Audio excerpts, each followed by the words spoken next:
La retraite spirituelle. Qui dit retraite spirituelle, dit retraite en groupe, organisée, agendée et guidée. Oui, il est bien évident que cette forme de retraite ait sa place pour le chercheur, pour le pratiquant. Elle est indispensable pour éviter tout dérapage, tout faux pas menant dans le chemin de l'illusion. Nul ne peut se passer de cette formule. Pourtant, il en est une complémentaire, celle qui s'impose, celle qui invite à la spontanéité d'entrer en retraite intérieure.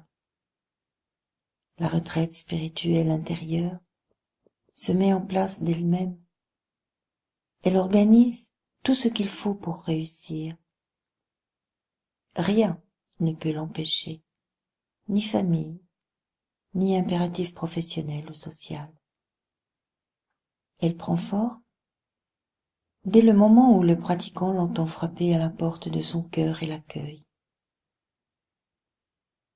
Il peut poursuivre ses activités professionnelles aussi bien que physiques, tout en respectant les impératifs nécessaires au déroulement de la retraite spirituelle, à savoir moins de sommeil, moins de nourriture, de parole, plus de temps de prière, de méditation, de retraite dans le silence de son cœur.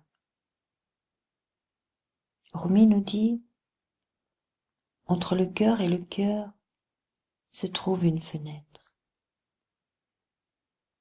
C'est justement à cette fenêtre qu'il convient de s'installer et d'admirer les merveilles de Dieu. À cette fenêtre se montreront les réalités, se diront les secrets divins, se manifesteront les anges. Cette forme de retraite spirituelle comble tout manque, rassure et nourrit l'âme. La durée d'une telle retraite n'est pas définie à son départ. Elle peut durer de quelques jours à plusieurs semaines. Elle peut nécessiter, dans la durée, une organisation particulière, mais rien de compliqué. Tout se met en place, si besoin, sans aucune difficulté. Des opportunités se présenteront naturellement, et son déroulement se fera comme il est juste et bon qu'il soit. Entrer en retraite spirituelle spontanée, en toute confiance, est une expérience qui grandit la foi, qui grandit l'être.